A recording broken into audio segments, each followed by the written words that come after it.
Halo bro. Halo. Apa kabar? Baik. Sorry, pakai masker dulu. Ya pakai. Waduh, ini tadi pas lagi lewat nih. Lihat ada mobilmu, jarang-jarang bisa ngobrol. Duduk. Kita ngobrol-ngobrol dulu deh. Iya nih. Wah gila. Wah, apa kabar? Tuhan baik deh. Baik ya. Wah keren. Wah ini market gila ya. Wah luar biasa. Sadis nih saya. Tuh. Dengar dari situ sih apa? Cryptocurrency gimana sih? Nggak ngerti apa. Iya naiknya udah. Tapi ini sekarang naiknya kondisi ekstrim sekali nih. Ekstrim ya. Bahaya nggak sih kalau cryptocurrency? Kita tepat dulu masker ya. Udah social distancing kan? Ya.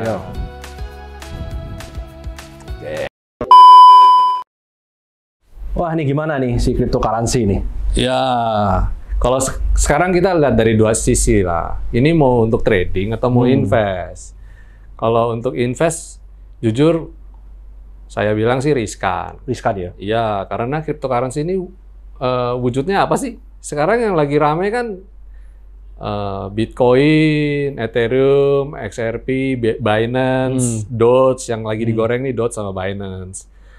Nah, kalau kayak saham, kita beli saham ada papernya. Nah, kalau cryptocurrency memang ada ininya, ada digital kepemilikannya kan kita ada. Cuma saat ini negara masih abu-abu ya, apalagi kita tinggal di Indonesia, barang yang kita bisa transaksikan dengan cryptocurrency juga nggak ada ya kan. Betul.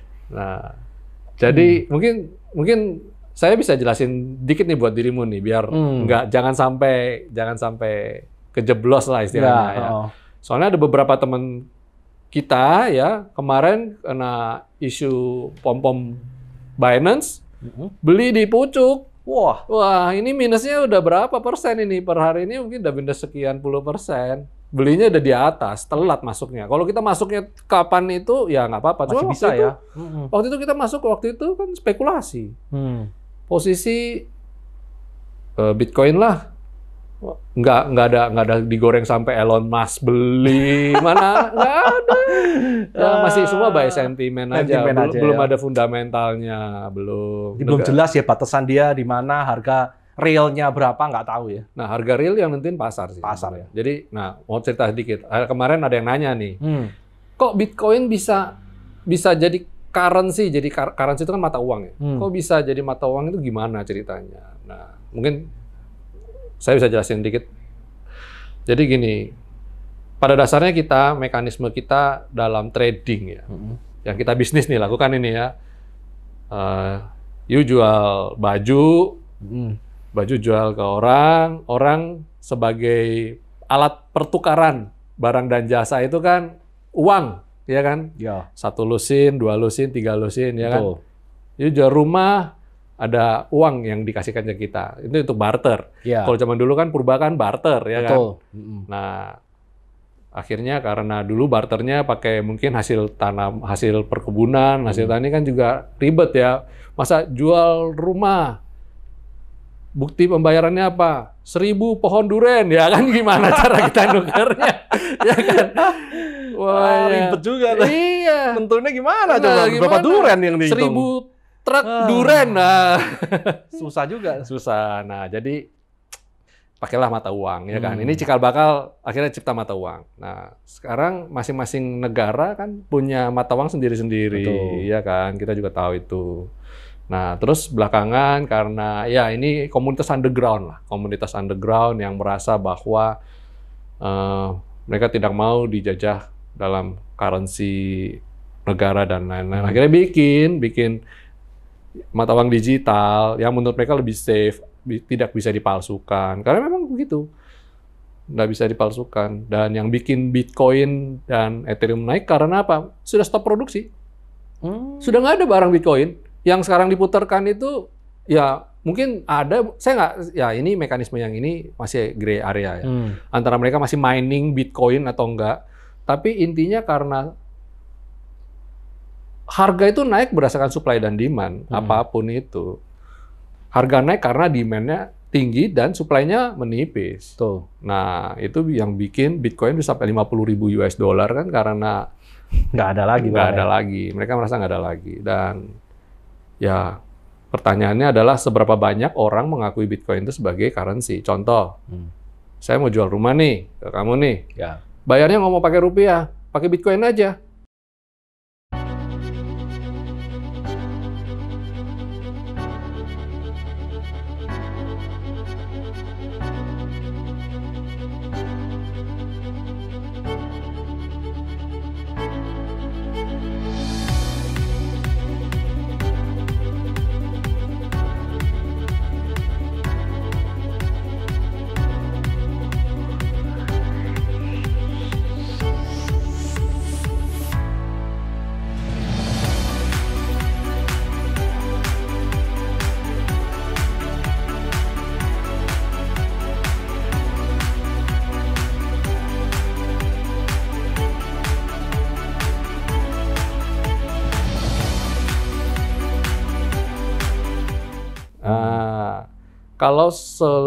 Kalau banyak orang yang pakai itu sebagai mata currency untuk kita bertukar barang dan jasa, ya Oke.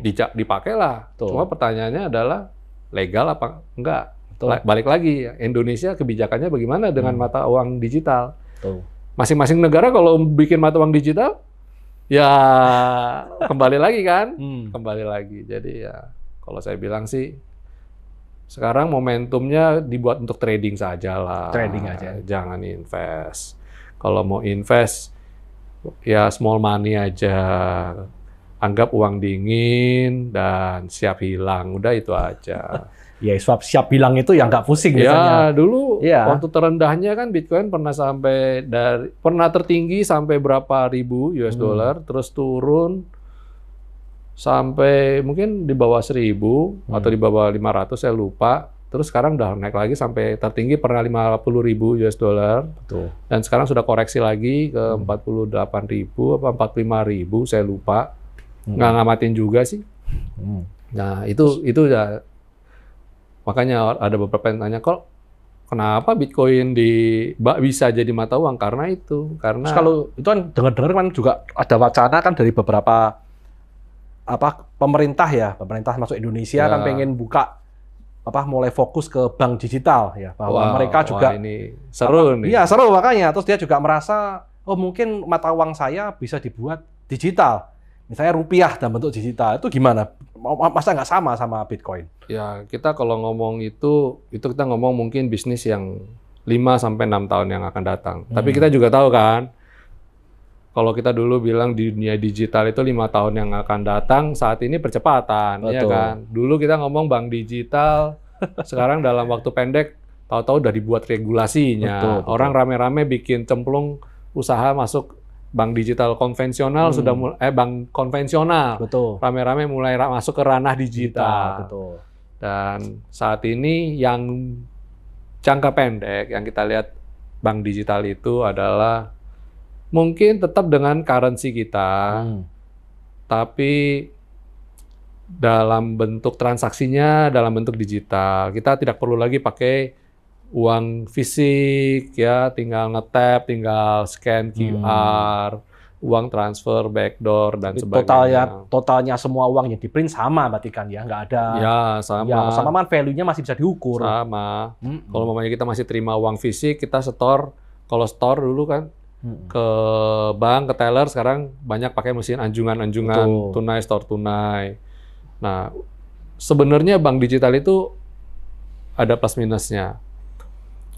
Minusnya adalah banyak orang yang masih belum terbiasa dengan transaksi itu. Tapi plusnya adalah buat negara khususnya adalah semua transaksi jadi lebih transparan. Karena kalau digital itu kan semuanya tercatat dengan baik. Betul. Ya kan? Nah, open. Nanti ke depannya orang semakin males lagi keluar, males cetor duit kayak kita sekarang. Pas pandemi pegang uangnya aja takut. Itu yang lagi viral tuh kemarin tuh, uang dicemplungin ke tempat nasi untuk sterilize. Ya bener, betul. Tapi intinya adalah ya pelajaran yang kita bisa ambil, kita juga takut kan pegang uang kan. Endingnya mungkin larinya ke cryptocurrency.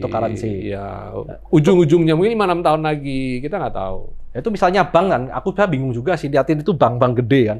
Banyak membeli bank kecil yang mungkin mereka secara struktural sudah siap untuk ke bank digital. Kenapa bank besar ini nggak buat struktural digitalisasi mereka sendiri misalnya? Ya, itu pertanyaan bagus juga. Jadi, kalau dari sudut pandang saya,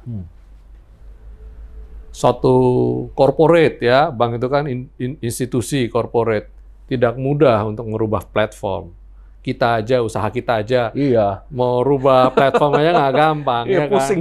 Mau promosi dari betul. offline ke online aja nggak gampang. Betul. Banyak yang mesti dirubah. Dan kalau corporate itu kan banyak. Daripada merubah yang induk, mending Beli ya, beli ya, yang lebih cepat. kecil, ya kan? Dirombak, dibikin sesuai customize untuk jadi platform. Dan yang pastinya adalah mereka sudah berizin dan tinggal lihat daripada merubah izin induk dan lain-lain, perusahaan kecil ini, bank kecil ini digital dan dia sudah punya izin digital, dia jalan aja. Apalagi pemerintah sekarang saya rasa tidak begitu gampang mengeluarkan izin untuk bank digital, ya kan? Lama lagi datangnya. Satu lama, dua tidak gampang juga kali ya mereka untuk pemerintah untuk merilis bank digital. Kalau nggak rame-rame dong. Saya bisa diri kita berdua bisa langsung jadi. dong. Sampai akhirnya regulasi untuk bank digital minimum mereka harus punya kecukupan modal di atas 10T kalau nggak salah. Minimum 10T. Nah, cuma masalahnya pertanyaannya adalah 10T itu jadi tampak kecil. Kita lihat aja transaksi. Ya. Tokopedia, Gojek, GoPay, transaksinya berapa duit? Sehari aja T. Gitu. Nah, betul. Jadi buat mereka bikin bank kecil. Permasalahannya ada di izin. Betul. Ada di izin. Itu sih. Lu jadi ganti mobil nggak tuh bulan depan? Waduh, kalau bicara ganti mobil, kalau saya lebih suka invest. Kalau saya lebih suka invest. 0% loh itu. Iya, ya pemerintah untuk menggerakkan ekonomi luar biasa ya. Ayo. 0%, nggak main-main. Time to buy. 0% dan dengar-dengar zero DP juga. Zero DP. Wah, gile. Gua pengen gua bawa ini cuma model KTP bawa pulang mobil dong ini. Ya berani nggak lo ganti mobil? Cuma begini, itu kan khusus untuk CC 1400, 1500 ke bawah. Lah, kelas dirimu pakai yang 3000 cc dong. Tapi ya itu ya, tapi kita bilang impact paling bagus nanti kita lihat nanti gerakin ekonomi root ya, ekonomi dasar ya. Ya. Kita harapkan dengan ada kebijakan 0% pajak gitu kan, diharapkan stok-stok lama di gudang keluar semua ya. Keluar dan ujung-ujungnya laporan keuangan perusahaan juga balik. Astra kemarin minus 50% loh income-nya sepanjang. Nah, kalau ngomong mobil, rumah juga gimana nih? DP 0% loh. Ya, sampai bingung loh, ini semua dipermudah sama pemerintah ya. Bingung beli rumah nih, mau beli mobil. Iya, supaya ekonomi jalan. Iya, rumah bagus loh. Rumah ini harga kan masih masih belum terlalu tinggi karena kan pemulihan ekonomi baru jalan. Jadi harga pasar juga masih terkontrol lah, masih nggak beda jauh sama yang kemarin. Bunga sekarang KPR di bawah 6%. Bahkan ada yang 5,88. Jadi saya rasa ini bunga terendah dalam sejarah sih. Jadi kalau mau beli investasi buat properti ya ini waktunya menurut saya. Uang dingin ini waktunya ya. Iya, bagus sih karena kan kalau kita prediksi dengan adanya penurunan angka infeksi COVID, pemulihan ekonomi dipercepat terus sama pemerintah, sebentar lagi ekonomi naik, harga properti pasti ikut naik. Kalau bicara mengenai DP 0%, berarti gimana tuh mekanismenya? Benar-benar nggak bayar? Atau gimana? Iya, jadi DP yang harusnya biasa kita bayar 20-30%, kita akan stretch over period kita punya KPR. Kalau kita 10 tahun ya dibagi 10 tahun. Ini cuma gitu aja sih. DP-nya jadi 10 tahun bayar DP-nya? Tapi kalau kalau saya pribadi sih kembali ke profil keuangan masing-masing ya. Jadi kalau orang nggak suka punya beban berat di belakang, sebenarnya lebih tertib, disiplin, DP di depan sih sama aja. Sama aja. Kalau enggak kita juga berat juga di belakangnya sih. Menurut saya sih sama. Jadi walaupun dapat tawaran DP 0%, setidaknya gimana juga harus kalau bisa ada yang. Tapi ini kan lebih ke masalah pembagian alokasi dana untuk kita cicilan aja. Iya, kan? betul. Tapi kalau mau push umpamanya orang yang tadinya menunda, nanti dulu deh saya belinya nanti deh belakangan deh. DP-nya belum cukup. Nah, kalau di saat ini DP berapapun DP bisa dong ya. Sebenarnya bukan masalah DP sih. Kalau aku sih pribadi malah ngelihatnya itu masalah memicu investor untuk masuk. Karena waktu kejadian pandemi kemarin tuh malah banyak investor tuh menahan diri karena dia nggak bisa ngelihat ini nanti sehabis ini pemulihan ekonominya seperti apa. Tapi karena adanya gini, orang investor sekarang mungkin dulu harus ngeluarin uang dulu sekian untuk bisa beli rumah. Sekarang nggak perlu ngeluarin duit sekian lah, 0%. Jadi dia beli hari ini, dipakai dulu, mungkin didiemin atau mungkin dikontrakin, terus 3-4 tahun lagi jual lagi, udah. So simple gitu. Kalau dulu kan nggak bisa ada hitungan DP, hitungan ini, uangnya kok nggak dipakai untuk yang lain, dan lain sebagainya. Sekarang sih beda sih. Jadi ya masalahnya cuma masalah investasi aja sih mestinya. Ya takut salah gunakan aja dari orang bisa beli rumah mungkin lebih dari 10. Jadi dia kan ngerasa DP-nya nggak perlu, diputerin aja di situ. Gitu sih. Cut. Sebentar. Oke. Nggak, cuma mau make sure ini aja. Jalan ya? Lanjut lagi kan? Lanjut. Nanti kalian tinggal cut aja ya? Ya, terakhiran tinggal vaksin. Ya, semoga segera banyak investor-investor yang masuk ke dalam bidang properti. Lalu tentu saja kalau investor aja yang masuk tapi nggak ada yang beli juga percuma ya kan? Betul.